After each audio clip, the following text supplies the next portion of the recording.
Faut-il faire confiance au comptable? Fais confiance à ton instinct et plus à des entrepreneurs, à des hommes d'affaires qui sont passés par ces difficultés du terrain, par la réalité, que par des consultants ou des comptables ou des avocats. Il y en a des très bons.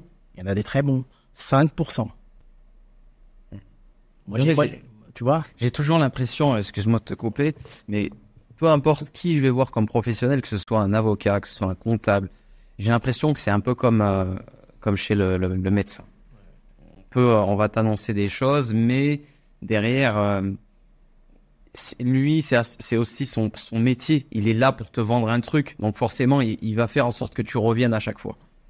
Plus il fait durer la procédure en appel, cours de cassation et tout, plus il gagne sa vie. T'es son client. Moi, quand je vendais des kebabs, si t'es mon client, le but, c'est que tu viennes tous les jours. C'est pareil. Et les factures sont de plus en plus salées, donc il faut faire attention. C'est pour ça les conseils qu'on donne, ils sont hyper importants. D'accord. Alors, la holding, oui, c'est bien. Moi, si tu veux, ces conseils-là, tu vois, moi, je donne gratuitement mes 20 ans d'expérience, parce que je suis passé par toutes les embûches, franchement, parce que ça me fait plaisir de partager. Tu sais, à un moment, tu as envie de partager. Souvent, on me dit, Hakim, là, en plus, depuis tes vidéos, là, on me reconnaît de partout. Des gens, je vais devoir aller dans un endroit tropical tout seul pour me reposer, mais donne-moi des infos. Il me dit, comment ça se fait que tu partages autant de richesses gratuitement? Si je peux te faire gagner 20 ans, si je peux te faire gagner de l'argent, et que tu es un entrepreneur, tu fais partie de cette communauté d'entrepreneurs, moi, ça me fait plaisir. Tu vois, pour moi, c'est le partage, arriver à un moment, c'est ce qu'il y a de plus important.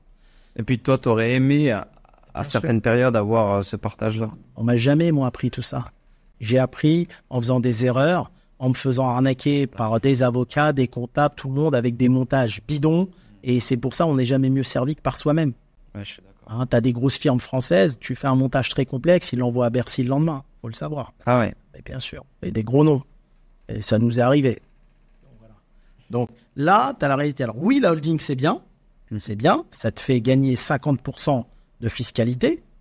Mais savoir comment la faire. Une holding immobilier, une holding business. Et si tu as des business dans la tech, du digital, tu peux même créer une troisième holding encore. Les mettre à l'étranger, ça dépend dans quel pays et pourquoi. Et ça dépend si tu as besoin de dette bancaire ou pas. OK ? Tout ça, ça se réfléchit, ça s'étudie en fonction de ce que tu as fait, ce que tu as et là où tu veux aller. Ensuite, tu as autre chose. Parce qu'attention, l'optimisation fiscale d'une holding, tu ne le fais pas avec n'importe quelle holding. On revient, pas le côté business, mais on revient pas le côté foncier, pas le patrimoine, mais business. Ta holding ici, elle a des sociétés. 1, 2, etc. Soit tu peux avoir une holding passive qui fait que de la détention de participation, soit tu as une holding animatrice. Une holding animatrice, c'est quoi? Quand tu as plein de sociétés, ta holding, elle va venir facturer les sociétés. Et cette holding, c'est elle qui embauche le service comptable, le service marketing, le service RH, etc. Il faut que ta holding ait du personnel pour que l'État accepte, d'accord, certaines optimisations fiscales. Si c'est une holding passive, elle peut refuser. Le danger, tu as plein de restaurants au-dessus ou en dessous avec ou autre chose. Et tu as cette holding animatrice qui va embaucher du monde. Cette holding, demain, peut être défaillante. Ça peut arriver. Tu as trop de personnel dans tes bureaux. Tu t'es pris 10 prud'hommes, tu as perdu 10 fois 50 000 euros. Tu as perdu 500 000. Tout peut arriver. Donc la holding, elle est défaillante. Tu perds tout ton patrimoine. Puisque c'est elle qui détient les participations. Donc, moi, je préconise autre chose. Cette holding, elle est passive. Elle est passive. Ça fait rien si j'ai pas d'optimisation fiscale. Parce que c'est trop risqué. Elle est passive, elle n'embauche personne. Tu détaches maintenant de ton organigramme et tu crées une autre société. C'est elle qui embauche les gens. Okay. Et elle facture à tes sociétés ici. Yes. Si demain, cette société elle a une défaillance, elle est seule. Ça ne t'impacte pas tout ton groupe. Elle facture en fonction des chiffres d'affaires, de ce qu'on fait comme prestation pour ces sociétés, 1 000 euros, 2 000 euros, 5 000 euros par mois, et elle facture. Mais elle n'est pas là.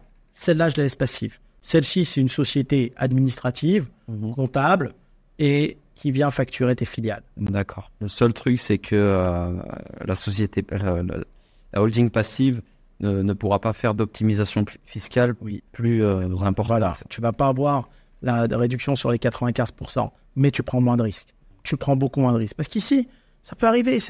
Tu sais, moi, je suis entouré d'entrepreneurs. Et dans le monde entier, et je vois ce qui se passe.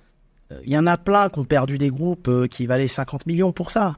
Alors, il y a plein de monde dans la holding, ok, chez une holding d'animation, ok. Demain, en dessous, tes filiales, tu as des supérettes, ça envoie pas assez de cash à la holding parce qu'il y a une baisse de chiffre d'affaires, tu peux pas payer les gens, ils sont pas contents, les prud'hommes, les problèmes et compagnie, c'est fini. Tu perds tout. Il faut laisser de la détention de participation. Aucun lien. Autre chose sur la holding. Que ça soit business ou... Il y a des gens, ils ont tendance à faire une chose. Tu as une société en bas,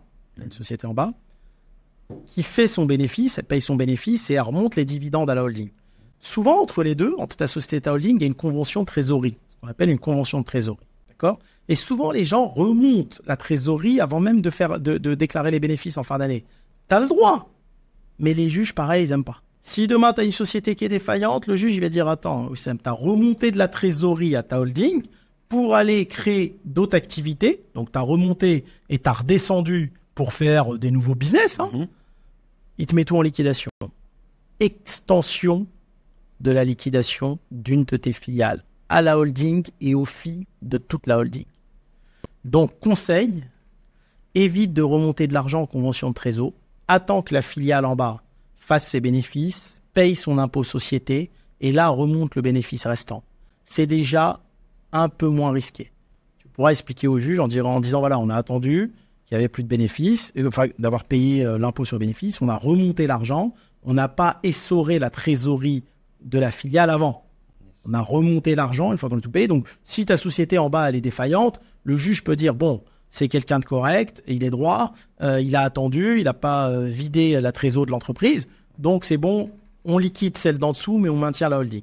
Faire très attention à ça. C'est subtil. C'est très subtil. Faut faire très attention parce que ton comptable, il va te conseiller un peu, mais je veux dire un peu. Une fois que tu es dans les problèmes, il est plus là, ou alors il va t'envoyer une facture avant de les résoudre à tes côtés. C'est ça. D'accord ?